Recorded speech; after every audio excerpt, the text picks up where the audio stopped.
Time now for sports on 104.7 The Cave. Here's Ned Reynolds. Mike, the intern, Ned Reynolds, in the studio trying to warm up. Yesterday was announced the Kansas City Chiefs are moving on from Mike Dana.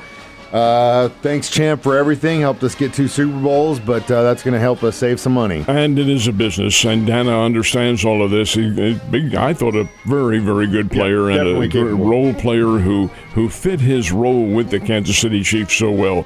Big kid out of Michigan, 6-year veteran on there, solid, reliable, but it is the business, and by cutting him, the Chiefs are able to recapture and reduce a little bit their deficit on the salary cap, which now is about, and we're using about terms, about $3,300,000 in the deficit right now. So there's a little bit of subtraction more to go before the business season opens on March the 11th. But the Chiefs also know they have to have some cap space, cap room to sign the draftees and some free agents and so forth. All part of the business, but Dana will find a place to play. He's a solid player. Yeah, he definitely is, and hopefully we can start making some moves. I know there has been a lot of talk about some of these running backs in the free agency. I think my favorite, if we could figure it out money-wise, ATN would be probably one of my favorites in the free agency if we could go after him. Well, they do need a free agent. They do need a free agent running back, somebody with some experience, and maybe a free agent wide receiver too. But most of all, they need protection on the line because of Mahomes, and it's not if, but when Mahomes comes back, he's going to have he's got to have a big iron wall up there in front of him to protect him. And they're going to have to tell him, stop scrambling. Big Iron, one of my favorite Marty Robbins songs. Really? Yeah, of course. I thought El Paso. Big Iron. El Paso, I thought, would be one of yours. Well, of course, being who I'm married to, but more importantly, Big Iron, though. It's a great song. All right, let's talk about Duke. You think these guys got a chance to do it all here in a couple weeks? I do. They're number one. They were the preseason favorite to be the top team in the country and win the championship. This is not by magic. The Blue Devils are pretty good. Beat Michigan on Saturday in a classic game in Washington, D.C., and a very rare non-conference game for both of them this late in the season. It was done to and scheduled to help promote the regionals that are going to be in Washington, D.C. Anyway, Duke handled Michigan 68-63, and Duke, get this, they're the number one team in the country. Is that new? Duke, folks, holds the record of 145 weeks. This is over the entire stretch of the 1990s and into the 80s and 70s and 60s, the 20th century and into the 21st century, 145 weeks as the number one team in America, and that's the most of any other team in college basketball. They are accustomed to it. It's a great program they have. Coach K did a heck of a job down there, and now his legacy is being continued on, and they're good. They're a very good team. So, we got almost 2 weeks from this Sunday. We got Selection Sunday. It is 2 weeks from this Sunday. That's correct. Yeah. Let me rephrase that. 15. This is March the 1st coming. Yeah, it's 2 weeks. Yeah. I'm excited, but I'm also very, very cautious about feeling one way or another when it comes to teams in that damn thing, because every time I feel like, hey, these guys, they get surprised. Let's talk about the ratings. How did people watch this time around? Preliminary. Nielsen's come out with their preliminary Olympic ratings. They came out in the middle of the night. I don't know why they wait till now to publicize it, but the ratings were up. Now, this is misleading as hell, in my opinion, but the ratings were up 96% over 2022. Well, 2022, folks, was a COVID year. People were riveted toward the disease itself and what they were going to do in the Olympics. Yeah, while it was there, it still was not of primary importance to a lot of the public. But it is up 96%. The viewing average was 23.5 million people. That's the average throughout the entire 2 weeks. That's very good when you average that particular number. Now, why is it so much higher? Well, I'm going to give you, this is a factor How great a factor, I don't know. But one of the factors, in my opinion, is that the National Hockey League allowed the players to play in the Olympics again. First time since 2014 they've allowed that. It gives nations, not just the USA, but Canada and Sweden and Finland and a lot of them who have National Hockey League players, they also couldn't play for their nation. The NHL said no. But this year they said, yeah, okay, so they shut down the season for 2 weeks. It starts tomorrow. But the fact is that improves the national scale. Not that the NHL is that big, but by the same token, it is an identifier. You know what's going on, and certainly that USA-Canada game on Sunday did not hurt. You think they're gonna let the pros keep playing now that they've seen that the interest is there going forward? They haven't come out, Mike, and said that, but what they did say, what the NHL said, I was looking forward to the Four Nations Cup that they had in the offseason, replacing the All-Star game. That is not going to be replaced.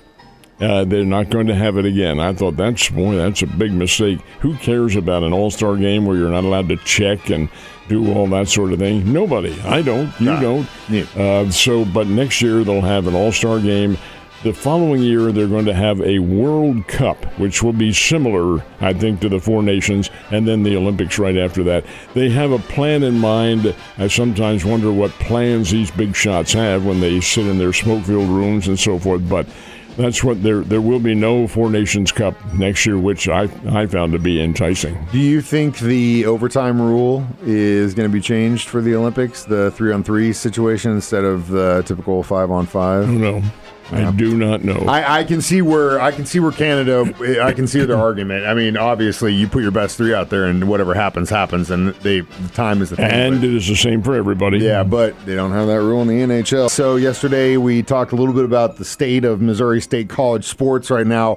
Not doing so good over the weekend. Hopefully the Bears on the baseball field can change things up. Well, we hope so. The last win that the Bears had is against the team they're playing today, and that was Oral Roberts 1 week ago today when the Bears went down to Tulsa and beat ORU 11-0.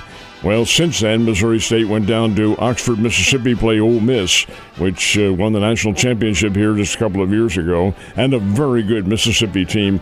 And while the Bears, I thought, were very competitive and played their hardest, they couldn't get over the hump and dropped all three of the games. Well, all right, this is a very young season. We're newly into the season.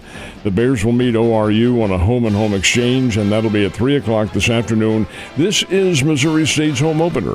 And I think the Bears are anxious to get out there, anxious to swing the bats. I think the temperature is going to be up there around 60, 61 degrees today. That's perfectly all right. I'm going to go out and watch a little bit of it and see what happens. The Bears, I think, are a pretty good baseball team, but opener is today. We've got the spring training continuing, kicked off this past weekend for both the Cardinals and Royals. Where are they at today? Well, the Cardinals played Miami. That's their training camp partner. Played them yesterday, and St. Louis scored 3 runs in the 9th inning to win it 5-4.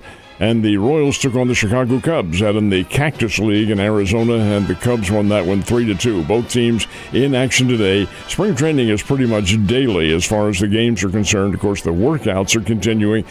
You ever been to one, Mike? You ever been to a big league training camp? No, I've never been down south for spring training in my life. All right, the situation is, it isn't just the major league team. It's everybody in the organization. And those campgrounds, my God, they must be 160, 170 acres. It's all over, and they have fields and fields and fields all over. Furthermore, the Cardinals share their training camp with the Miami team. They're split by a very large ravine and a small bridge that crosses it, and you're over in the Miami Marlins camp. Anyway, that's beside the point. The camp work for the AAA, the AA, and all the single A and all the free agents, that's all going on every day, and those workouts are hard. They all sleeping in trailers and stuff? They all sleeping in hotels? There's a dormitory or hotels that they stay in down there. Where they are in context of the field itself, I don't know. But I remember going down there the last time I was there, and I looked at this guy, comes walking down the path while we're loading up our cameras and all that, and he's carrying, it must have been 10 baseball bats over his shoulder. And I looked at him, and the photographer said, "You know who that is, Ned?" I said, I know, but he's an athlete. I'll tell you, it's Albert Pujols. And he was at such a distance that I couldn't recognize the face. But you can still recognize the size, though. Oh, my. Oh, my. And Ned's a tall guy. So we actually had some pretty good college basketball games yesterday. Did you get a chance to watch any of them? I did. A couple of upsets. Louisville went into North Carolina to the Dean Dome at Chapel Hill. And North Carolina was, I beg your pardon, Louisville was a slight favorite, but Louisville loses. North Carolina Tar Heels 77, Louisville 74. And then, well, this one's hard to understand. The Kansas Jayhawks are a good team. They're not a great team, but they're a good one. Why are they not a great team? Because they really don't play consistently great basketball, which they did last night. Kansas beats Houston by a score of 69-56. Of course, it's a raucous crowd. It's always a sellout at the Fog, the Allen Fieldhouse in Lawrence, Kansas. 16,000. A lot of them students, a lot of them just the constant din in there is incredible. The fog. The fog. It is the fog. And Kansas made the benefit of it and knocks out the Houston Cougars. But the fact is now Kansas goes on the road and they go to Arizona State, and then come home to play K-State, and K-State's really bad. Bad year. So, but here you have two games down the but the southern, southwestern part of the United States, Arizona, against two good teams. Hey, Kansas is just as likely to lose those two. They're just an interesting team, but they did win last night, KU 69, Houston 56. Ned, have a wonderful Tuesday, and I will see you tomorrow, sir.